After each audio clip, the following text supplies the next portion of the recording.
इंसान हूँ, गलती खा सकता हूँ और यकीनन नीचे कमेंट्स में आप मेरी इस्लाह करते रहेंगे।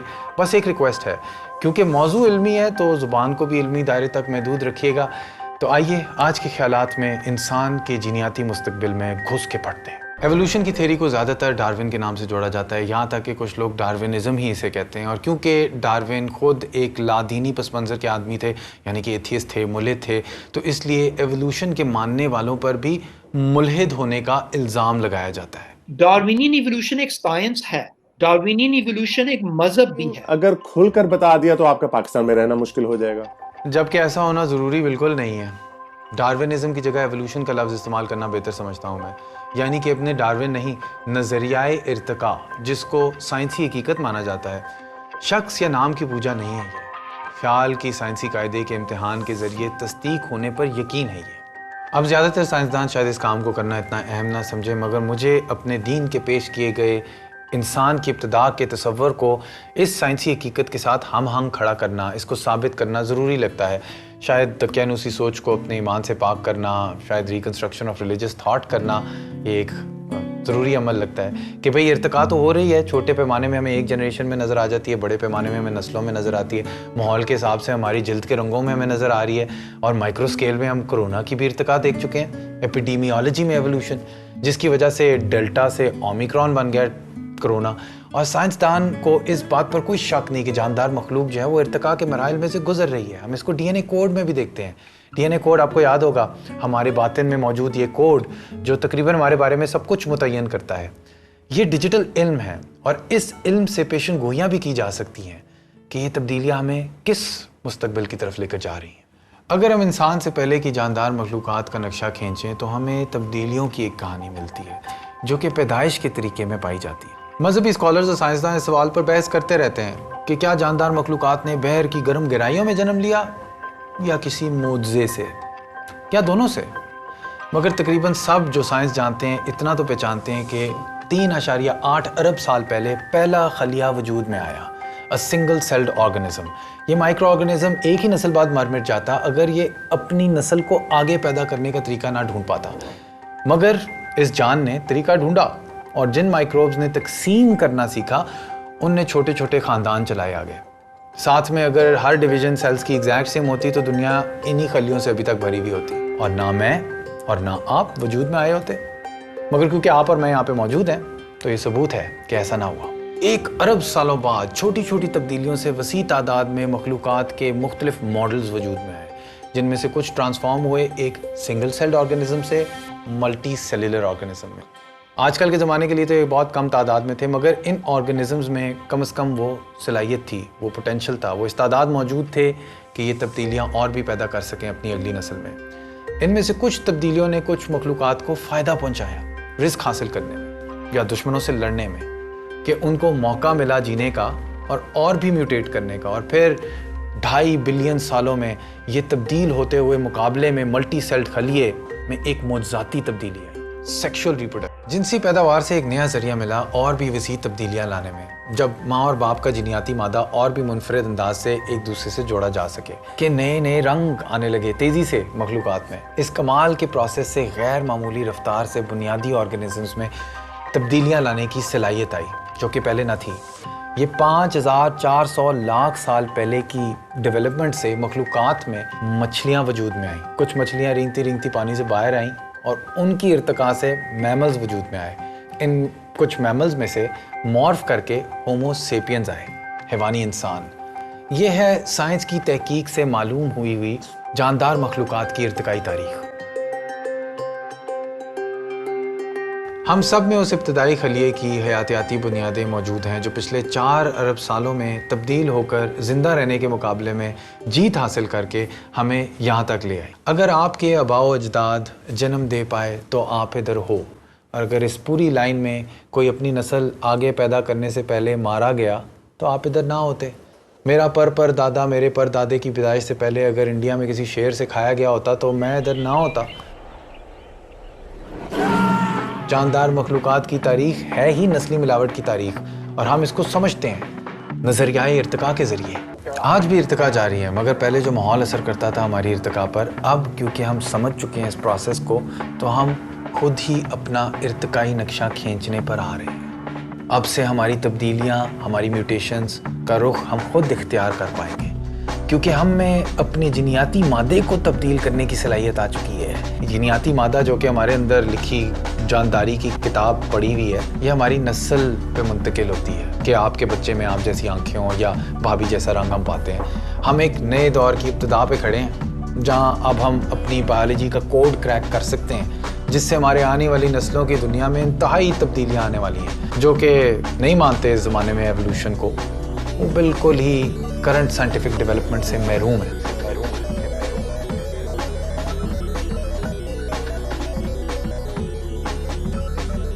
मतलब सोचो, अगर हम आज से 1000 साल पहले के बच्चे को जाके किडनैप करके इस ज़माने में ले आए तो वो हमारी तरह ही बिल्कुल बालिग होगा, मगर हम आज से 1000 साल बाद के बच्चे को अगर उठा के इस ज़माने में लेके आए तो वो जिनियाती तौर पे हमारे से कहीं दर्जे बेहतर होगा।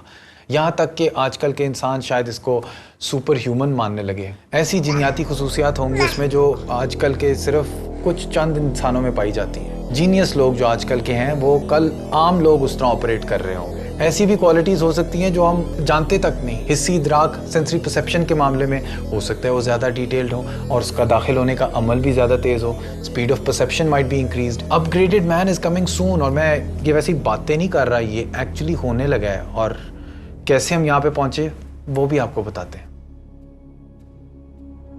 1865 में एक फ्रेंच नॉवल निगार जूल्स वर्न ने 3 आदमियों का अमला बयान किया जो कि एक प्रोजेक्टाइल में अपने आप को चांद तक लेकर जाता है। उस वक्त ये कहानी महज एक साइंस फिक्शन थी, साइंसी अफसाना था।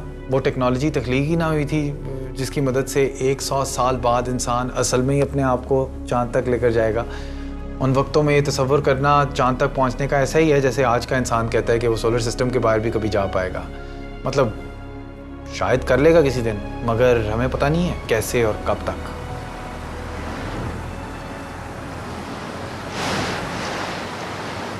हमें अंदाज़ा होने लग गया है कि हमारी बायोलॉजी महज एक और सिस्टम ही है इंफॉर्मेशन टेक्नोलॉजी का।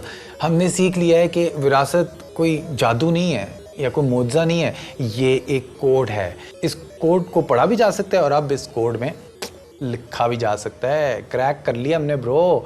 हम अपनी ज़ात से भी अब वही तवक्को रखते हैं जो हम टेक्नोलॉजी से रखते हैं कि ये तेज़ी से आगे बढ़ती जाएगी।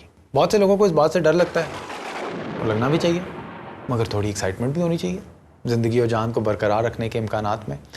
खैर, आपके जज्बात के बावजूद ये जिनियाती मुस्तकबिल हमारी तैयारियों से पहले आने वाला है भाई, क्योंकि टेक्नोलॉजी इसकी अभी से वजूद में आ चुकी है। जीन एडिटिंग टेक्नोलॉजीज़ तो सालों से ईजाद हो चुकी हैं, मगर हाल में इनमें बहुत तेज़ी से तब्दीलियाँ और तरक्की आई है। CRISPR-Cas9 के ज़रिए जीन्स को एडिट करना किसी भी मखलूक का मुमकिन और सस्ता हो गया है। प्रिसीजन के साथ, तेज़ी के साथ आप ये काम किया जा सकता है। मगर चांद का तस्वर है तो ज़िंदगी का तस्वर हर इंसान के लिए साइंस और कोड के बारे में नहीं होता। कुछ के लिए इसके पीछे एक पोशीदा कुव्वत होती है, कोई रूह होती है जिसमें दखल अंदाजी करना इंसान के हक में ही नहीं। क्रिश्चियनिटी में क्रिएशनिस्ट कह सकते हैं कि मखलूक़ात की प्रोग्रामिंग का हक सिर्फ एक खालिक को हासिल है, क्योंकि इंसान उनके लिए खुदा के अक्स में बनाया गया। हम मुसलमानों में एक तसव्वुर है कि इंसान को पुख्त बनाया गया, अ परफेक्ट बीइंग। कि क्या कुरान की रूह से इंसान अशरफुल मखलूक़ात है? इन अल्फाज के साथ तो कुरान हकीम में कोई नहीं मिलती चीज़। एक जो आई ना सूरह वत्तीन में, लक़द खलक़नल इंसान फ़ी अहसनि तक़वीम, हमने इंसान को बेहतरीन उठान के ऊपर उठाया है। क्या ये जिस्मानी वजूद पे बात हो रही है या रूहानी वजूद पे बात हो रही है? यहूदियों में भी कोई इख्तलाफ करता है, कोई नहीं करता। बताया तो ये गया है कि अपनी हीलिंग और परफेक्शन हासिल करने के लिए इजाज़त है। तजर्बा तो बता रहा है कि जिस्मानी तौर पर इंसान गलतियों का ही पुतला है और मुख्तलिफ नौइयतों की बीमारियों का शिकार हो जाता है। मतलब, और रूहानी तौर पे तो वैसे ही वो इम्तिहान में से गुजर रहा है। और ये दुनिया अगर इम्तिहान की बुनियाद पे बनाई गई है तो ये इम्तिहान ईमान को इखलाकी और नज़रियाती तौर पे चैलेंज कर सकता है। हमें कुछ बुनियादी सवालात पूछने पड़ेंगे। क्या हम इस टेक्नोलॉजी को इस्तेमाल करेंगे इंसान को बर्तरी की तरफ ले जाने के लिए? क्या हम खुद ही को करेंगे बुलंद इतना कि हर तकदीर से पहले खुदा हमसे ही पूछेगा कि हमारी रज़ा क्या है? या क्या ये साइंस सिर्फ कुछ चंद प्रिविलेज लोगों के फ़ायदे में इस्तेमाल होगी? ये सवालात हैं और इनके जवाब हासिल करने के लिए हमें इस मौजू पे इल्म हासिल करना होगा। इल्म के दरवाजे हम सबके लिए खुले हैं, चाहे आप मर्द हो या औरत या कोई तीसरा जिन्स, चाहे कोई मुसलमान हो या कोई क्रिश्चियन हो या कोई यहूदी हो, चाहे वो जाहिल हो या आलिम, दरवाज़ा तो खुला है। दाखिल होकर खुले दिमाग से सब समझना वो भी आप पर है। आप चाहो या ना चाहो हम इस मुस्तकबिल में तो दाखिल हो रहे हैं और मुस्तकबिल भी हमारे इंतज़ार में ही है।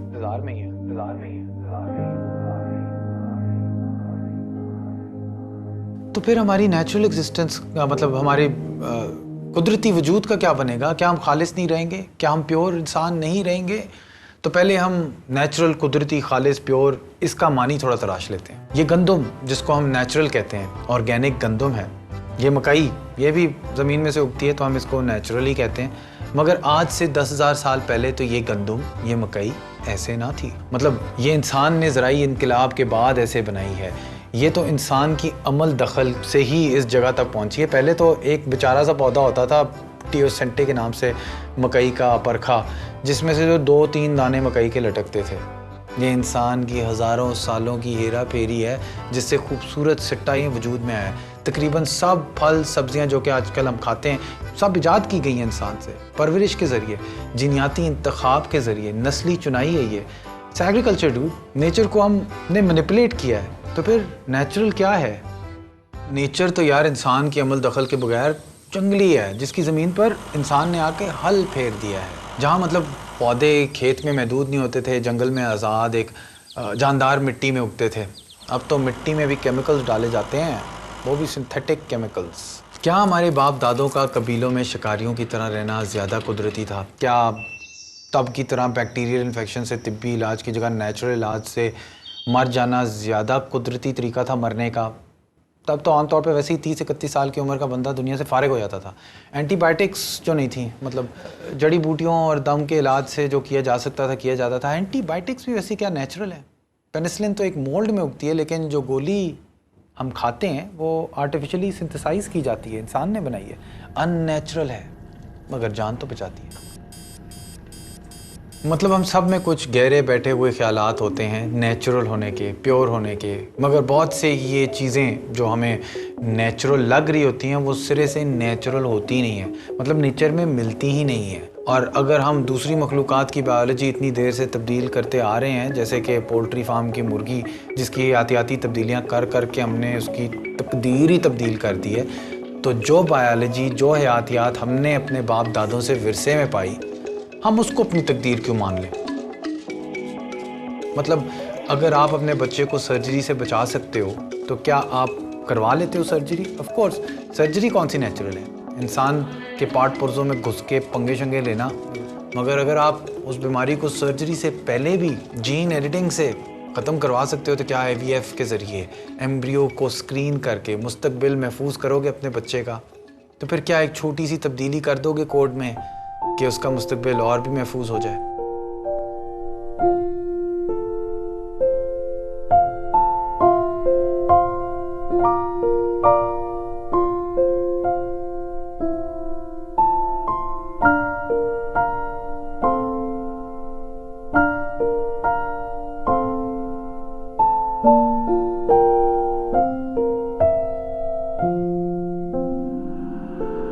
डर तो लगता है कि हम किसी किस्म का खौफनाक सा इंसानी जिन ही ना बना दें। आखिरकार हम अपने कोड से पंगे ले रहे हैं। डर तो लगता है और लगना भी चाहिए। जेनेटिक टेक्नोलॉजी हमें शानदार चीज़ें हासिल करने में मदद करेगी, इंसानी तकलीफ को दूर करने में और इंसान के अंदर बहुत से पोटेंशियल्स को अनलॉक करने में। सोच सकते हो, नया इंसान, होमो सेपियन 2.0 और उससे भी आगे। मगर हमने अगर सही तरीके से ये काम ना किया तो इस टेक्नोलॉजी से समाजी तकसीम भी हो सकती है, दर्जाबंदी पैदा हो सकती है, जेनेटिकली इन्हांस्ड और अनइन्हांस्ड इंसानों के दरमियान इंसानी कदरें भी कम हो सकती हैं और इंसानी जान को मंडियों तक में बेचा जा सकता है। तो भाई क्या ज़िंदगी की हुर्मत की इज्जत रखते हुए हम फिर भी इन सेल्स को तब्दील कर सकते हैं? भाई शक करने वालों का तो कहना है कि जो स्टेम सेल रिसर्च है ना, ये बिल्कुल नाज़ीज़ की यूजेनिक्स कैंपेन की तरह है। दूसरी जंग अजीम में जब हिटलर के नाटसीज़ ने अपनी जर्मन आरियल नस्ल को खालिस बनाने की कोशिश की, मगर इन सेल्स में उम्मीद है बहुत से बीमार मरीजों के लिए, उनके ख़ानदानों के लिए। हम में से ज़्यादातर लोग बायोलॉजी को, हयातियात को एक लकीर के समत आगे बढ़ता हुआ अमल समझते हैं। क्या हम एक वाहिद सेल से शुरू होते हैं और उगते उगते पेचीदा मखलूक बन जाते हैं? ऐसा नहीं होता। क्या हम पैदा होते हैं, उम्र बढ़ती है और फिर मिट्टी में मिल जाते हैं? मगर कुदरत कई दफ़ा अपनी चालें हमारी आंखों के सामने छुपाए होती है। 50 में एक ऑक्सफोर्ड के बायोलॉजिस्ट ने एक्सपेरिमेंट्स के ज़रिए साबित किया कि कोई एडल्ट सेल सही हालात में, सही माहौल में ये सलाहियत रखता है कि वो वापस एम्ब्रियोनिक स्टेम सेल वक्त पलट के बन सके। बच्चे में तब्दील होने की सलाहियत है सेल में। इस डिस्कवरी से साइंसदानों के दिमाग खोले इस इम्कान की तरफ कि सेल्स अपने डेवलपमेंटल टाइम में वापस जाने की सलाहियत रखते हैं। जापानी वेटरनरी रिसर्चर शिन्या यामानाका ने 2006 में सालों की मेहनती तहकीक के बाद दरियाफ्त किया कि प्रोटीन्स जो कि सिर्फ 2 मास्टर जीन से इनकोड की जाती हैं, एडल्ट सेल को वापस स्टेम सेल में तब्दील कर सकती हैं। यामानाका ने इन वक्त में वापस तब्दील हुए सेल्स को प्लोरिपोटेंट स्टेम सेल्स का नाम दिया और हमारी हयातियाती घड़ी की सुई उल्टा घुमाने का तरीका जाहिर किया। If we can understand what's going on in their genome, we may be able to identify better strategy. बदकिस्मती से इन मखलूक़ात को हमारी तहकीक का अजाब भुगतना पड़ रहा है। पहले हम इनको रेडिएशन मार के इनकी जीन्स म्यूटेट करके देख रहे थे कि कौन सी जीन म्यूटेशन से क्या नतीजा निकलता है, और आज बहुत से और टूल्स इस्तेमाल किए जाते हैं। जीन्स मॉडल ऑर्गेनिज्म से निकाल के लैब्स में इंजीनियर किए जाते हैं, चूहे और दीगर जानवर। आहिस्ता आहिस्ता हम समझ रहे हैं कि कितना पेचीदा है हमारा हयातियाती निज़ाम। बहुत कुछ अभी सीखना है, मगर आप किसी भी निज़ाम को समझ सकते हैं जब आप उसके पार्ट पुर्जों का मकसद समझ आने लगे। अब हम चूहों के स्किन सेल्स को स्पर्म सेल्स तक ले आए हैं और नए सेहतमंद चूहे भी उन स्पर्म सेल से बना चुके हैं। तफसील इसकी आप पढ़ सकते हैं हैकिंग डार्विन नाम की किताब में, लिंक है डिस्क्रिप्शन में, बाय जेमी मेट्सो। जीनोम की सीक्वेंसिंग मुस्तकबिल में सस्ती हो जाएगी और फिर लो कॉस्ट की वजह से universal sequencing early stage embryos की ज़्यादा होने लगेगी।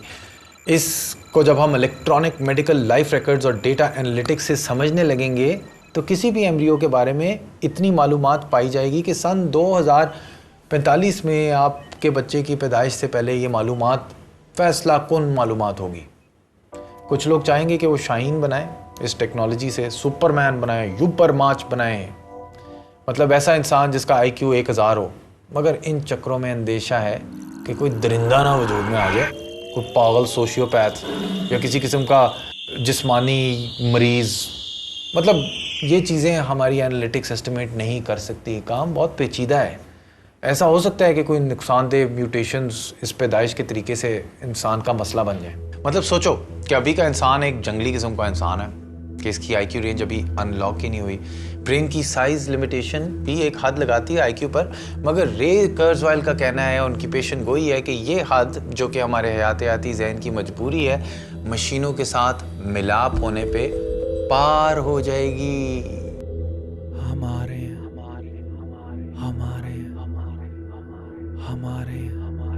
तब भी हमें कुछ सुपर जीनियसेस की वैसे ज़रूरत होगी जो कि आजकल के IQ स्केल पे शायद मेजर भी नहीं किए जा सकते, ताकि वो कोड लिख सकें कि ये नया मशीन का शूर सबके लिए दस्तयाब हो। जितने भी अजीब ये इंसानी पैदावार को हैक करने के तरीके हमें लगें, कोई भी बच्चा जो इन तरीक़ों के ज़रिए पैदा होगा वो आखिरकार इंसान ही तो होगा, क्योंकि उसके DNA के अंदर इंसान का DNA मौजूद होगा और इंसान से तो हमदर्दी रखता है। मगर क्या वो जीन एडिटिंग के ज़रिए नई इंसानी मखलूक जो बनेगी, क्या वो इस इंसान के साथ हमदर्दी रखेगी?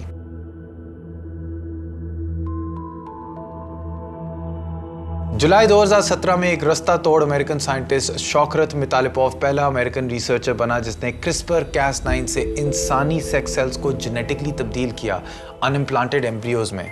मितालिपोव ने CRISPR-Cas9 की जेनेटिक कैंचियाँ, जीनियाती कच कच कच कच एक आदमी के स्पर्म सेल में डाली और MYBPC3 एक जीन है उसको रिमूव किया, जिससे हाइपरट्रॉपिक कार्डियोमायोपैथी एक मरूसी बीमारी हो जाती है। मितालेपॉव की टीम ने 72% सक्सेस रेट अचीव कर लिया, जो कि फिर भी काफ़ी ना था, और सारे एम्ब्रियोज को रद्द कर दिया गया। हम बहुत देर से कहते आ रहे हैं कि यार जीन एडिटिंग नहीं करनी चाहिए, अच्छी नहीं है, क्योंकि हम अभी तक सेफली नहीं कर सकते थे, मगर अब जल्दी गलतियों से महफूज जीन एडिटिंग करी जा सकेगी और इस एडवांस टेक्नोलॉजी से जानलेवा डिजीज़ेस को जड़ से ख़त्म करने की कशिश हमें खींचेगी। ये तब्दीली अभी से ही अपना मोमेंटम पकड़ चुकी है हमारे अस्पतालों में और फर्टिलिटी क्लिनिक्स में, जहां एडवांस जीन एडिटिंग के आलात पहले से ही मौजूद हैं। रोज़ एक नई एप्लीकेशन का ऐलान है जो कि लोग डिमांड करने लगे हैं, जिनके फ़ायदे और भी लोगों को मंडी में से खींचेंगे कि आखिर में पीछे कुछ चंद रिवायती जीनियाती लोग रह जाएंगे जिनने अभी तक अपने जीनियाती मादे के साथ पंगा ना लिया हो। और जैसे इंसान मास्टर करने लगेगा इस टेक्नोलॉजी को, तो वो सेहत से आगे के लिए भी इसको इस्तेमाल करने लगेगा, अपने और अपने बच्चों को चेंज करने लगेगा, तब्दील करने लगेगा जेनेटिक एडिटिंग के जरिए, जीन थेरेपी के जरिए। यार नई लाइफ फॉर्म्स तख्लीक की जा रही हैं दस्तयाब जीनियाती पार्ट पुर्जों से, मतलब कि लाइब्रेरीज हैं जो DNA सीक्वेंसेस किसी एक फंक्शन के लिए देते हैं। सोचो, जीनियाती मादे का एक हार्डवेयर स्टोर जहां से आप ढेरों प्रोडक्ट से बना सकते हो सिंथेटिक बायोलॉजी के नए लाइफ फॉर्म्स। ये भी एक इनकलाब लाएगी और इस इनकलाब की कमर्शियल इम्प्लिकेशंस है ही नेक्स्ट लेवल। एस्टिमेट किया जाता है कि ग्लोबल सिंथेटिक बायोलॉजी की मार्केट की ग्रोथ में सनती इनकलाब से भी ज़्यादा पोटेंशियल है और चाइना से तवक्को की जा रही है कि ये इस दुनिया में सबसे तेज़ बढ़ती हुई मार्केट होगी सिंथेटिक बायोलॉजी के प्रोडक्ट्स की।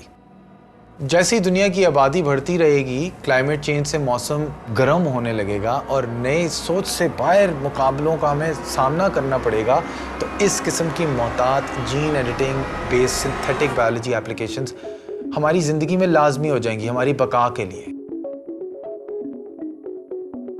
अगर इंसान अपने आप को एक कोड की तरह देखे, तो हमारा कोड किसी नए जिस्म में, किसी नई फॉर्म में, किसी नए बर्तन में भी डाला जा सकता है। एक नया रोबोट जिस्म हो सकता है। ये इंसानी तो ना होगा, मगर इसके ज़रिए किसी किस्म की इमॉर्टैलिटी, लाफानियत तो पाई जा सकती है। मतलब जितना भी भयानक ये तस्वर है, अपने दिमाग को कीड़ों के हवाले करने से तो बेहतर ही है ना। तो भाई इंसान का इंसान होना ही क्या है?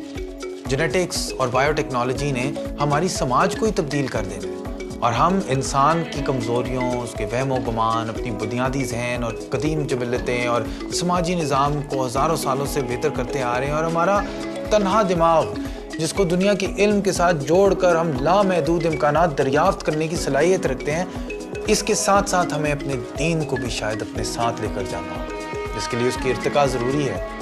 और ये मान लेना होगा कि सब मखलूक़ात इस निज़ाम का हिस्सा है, इस कुदरत का। जैसे कि एक चूंटी एक कॉलोनी का हिस्सा होती है, जैसे परिंदे और उसके घोंसले हैं, इंसान भी कुदरत के निज़ाम का हिस्सा है। और इसीलिए हमारे शॉपिंग मॉल और हमारे एटमी बम, ये सब कुदरत का हिस्सा है। तो गुफ्तगू के लिए कमेंट सेक्शन खुला है, इसी बात पर निकलता हूँ।